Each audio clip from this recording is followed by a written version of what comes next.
Welcome to the Magic Academy. Today we are making these lucky 13 Black Cat gingerbread cookies. Stay tuned.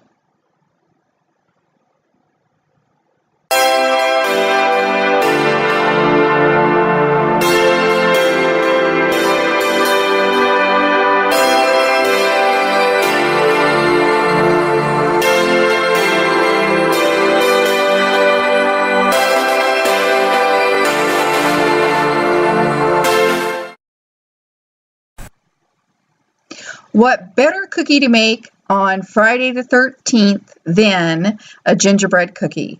With all its protective herbs and magical blessings and banishing herbs, this is the perfect magical cookie on a superstitious day like Friday the 13th. And I will be doing another video later that explains how Friday the 13th is not unlucky. Okay, let's get started with some butter, egg, and molasses. The actual recipe for the variations that you're going to be using are in the description below. Also, some brown sugar. These ingredients are our wet ingredients. We will want to mix those first. Then we'll be adding the cinnamon, ginger, clove, nutmeg, baking soda, salt, and flour together as a dry ingredient. So all the dry herbs will be mixed together and all the wet herbs. So here we go. We'll get started with that half a stick of butter and just put it right on in there.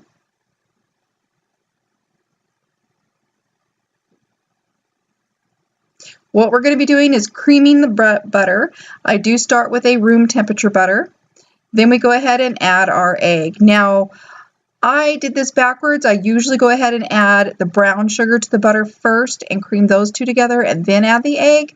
But here we go. I've added the egg at this point, and now I've added the brown sugar, so we're just going to tumble it all together now. Creaming those three ingredients first. Some stand mixers like this one don't scrape the sides and the bottom very well, so I do get in here and use my actual blender itself, the blade, and I scrape the sides and bottom with that. And it works pretty good because butter sticks to the bottom so well, you really have to scrape it up so that it's all incorporated. So we get that done. And now we add our molasses. Yum! That rich goodness, dark and reflective, yet very supportive and energizing. It's an excellent, excellent magical herb. A little bit bitter, a little bit sweet, all natural.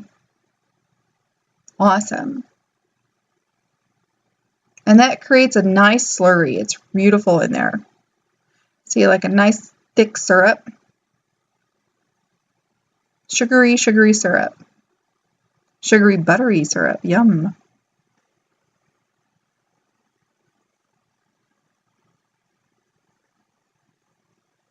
Okay, as soon as I'm done with this, we'll get on those dry ingredients really quick.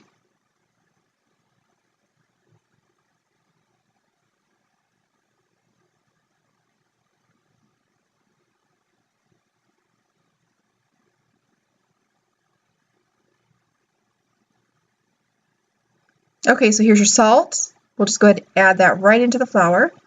Baking soda, not powder, but baking soda. Then our ginger, our nutmeg,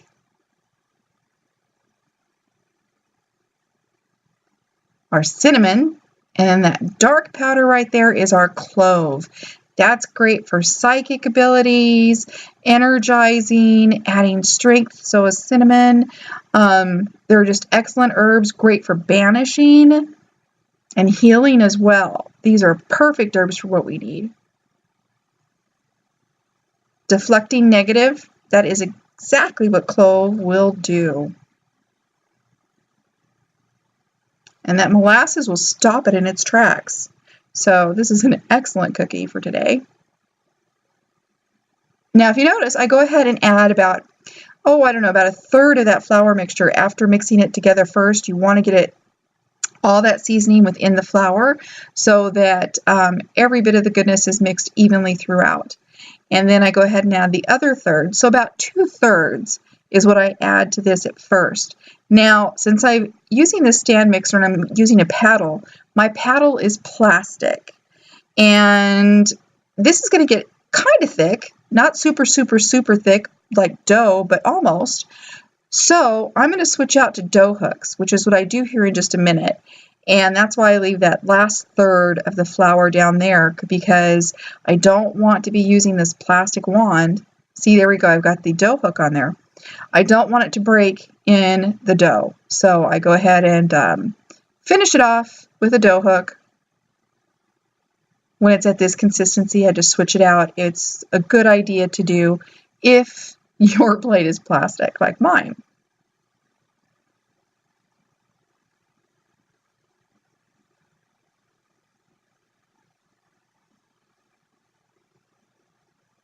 And there we go. It's coming together into a beautiful cookie dough. And it smells amazing.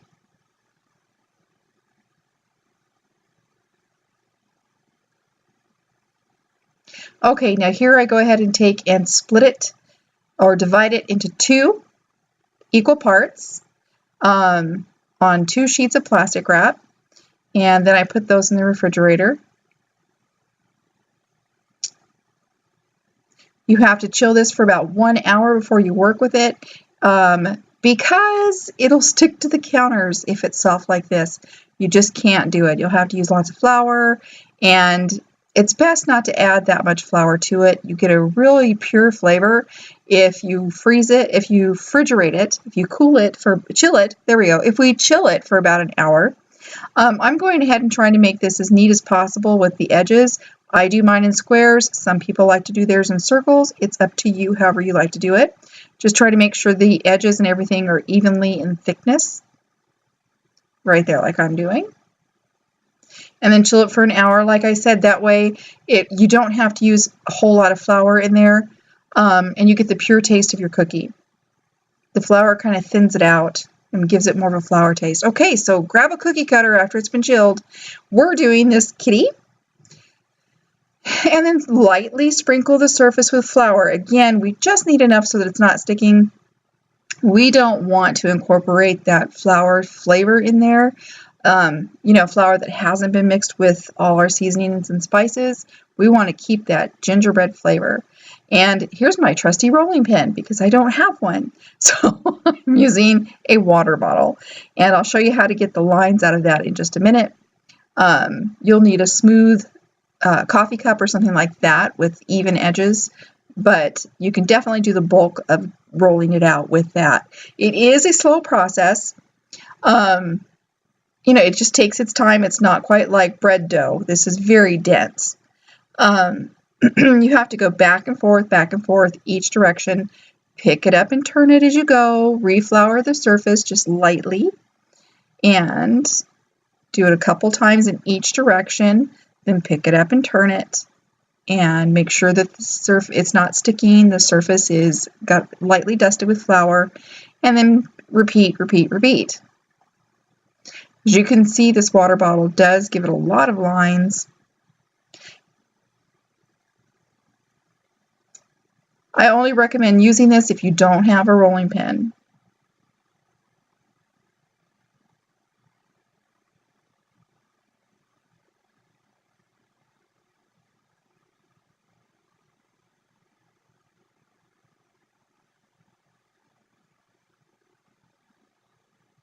And as you can see, it is kind of slow to stretch out. Let me pick it up again. As it gets thinner, you take more of a risk of it sticking to your surface.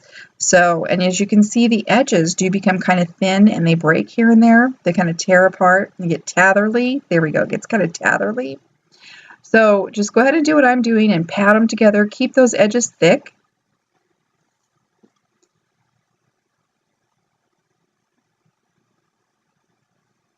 And just keep working your dough.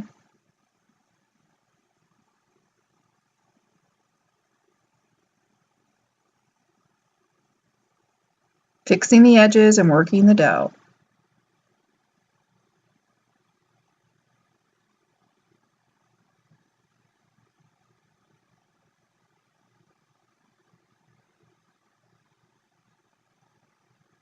Okay, so here's the coffee cup, and as you can see, it's flat from bottom to top. There's no ridges in it. It's nice and smooth, which allows me to go over the surface and flatten out those ridges.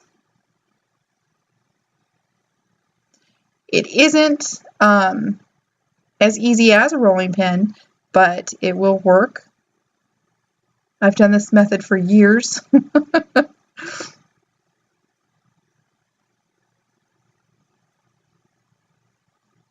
Some doughs you can actually cover with plastic wrap and then just rub the cup on top of the surface of the plastic and it'll smooth it out that way. This dough doesn't work so well that way. As I'm working with it, it is heating up. The friction of the movement in rolling it, the pressure and the rolling is warming up the dough. And as it's warming up, it's going to stick to the surface. So I've got to work kind of quickly here. I can't leave it set or play with it too long. Plus the lights I think added a little bit to that. We got to get those cookies cut out. So there we go. Plan out your placement where you can get the most cookies possible, because you will have to refrigerate it in between rolling it out.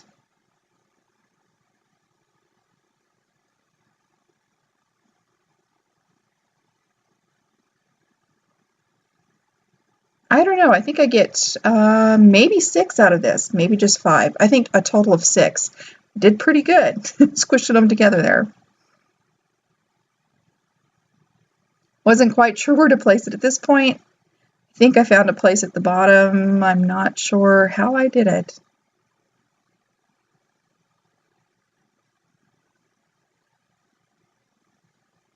Oh, there we go, right there. And then I was able to get that last one in. And there we go.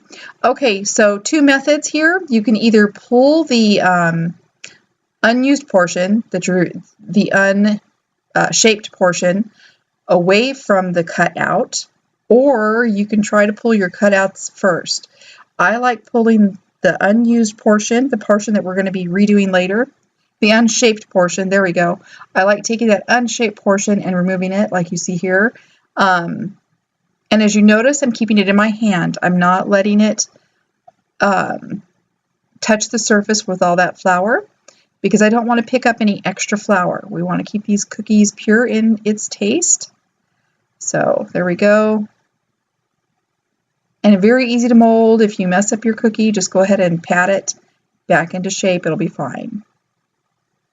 And then just reshape that into a ball, or a flat disc, or a square, however you like to do it.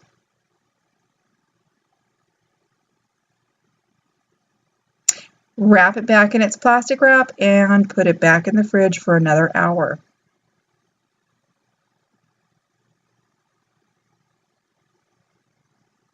Okay, so we're going to use some parchment paper. Make sure that it lays flat on your cookie sheet, that none of the edges are lifted onto the sides.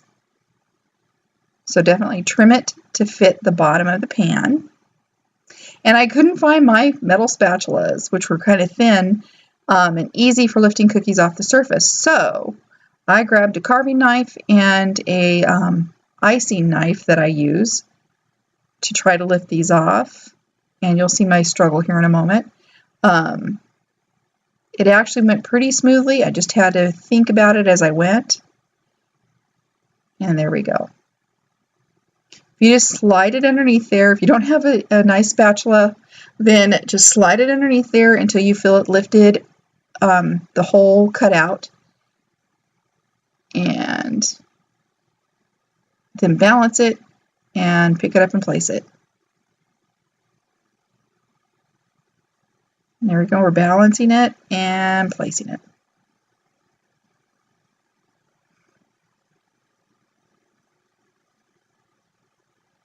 So this recipe will give you about a dozen cookies, I think, because I got 6 out of this one. I'll probably get 6 out of the other one. And then with the leftovers on both of them, probably another 6 out of each. So 2 dozen.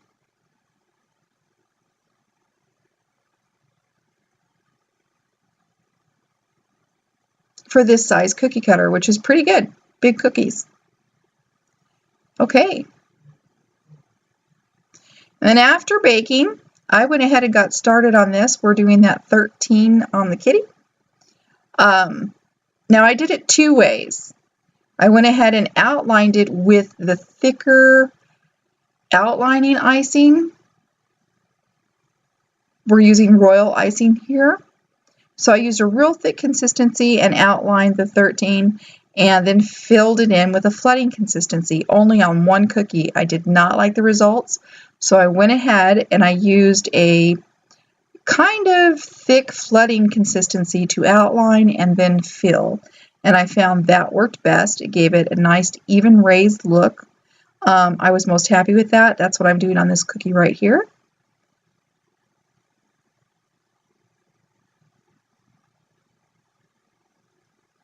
And I apologize for the lighting and everything.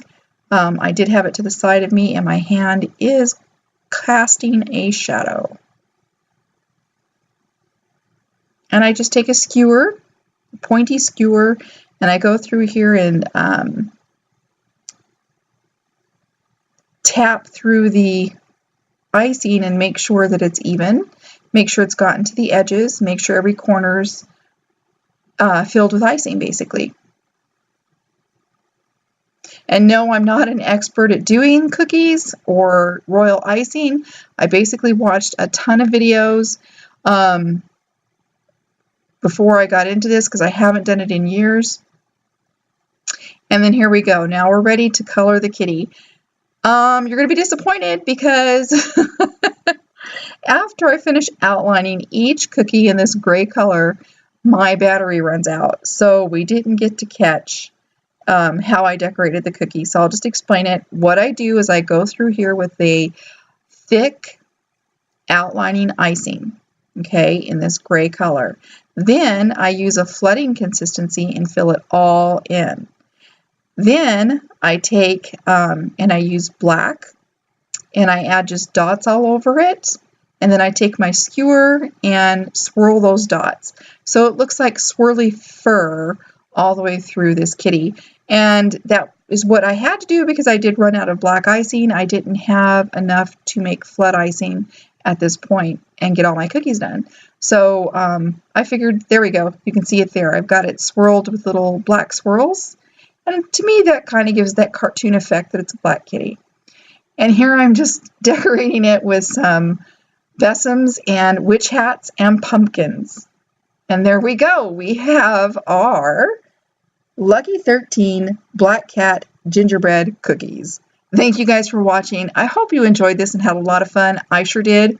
Don't forget to like and subscribe, and I'll see you guys in the next one. Blessed be. Stay lucky.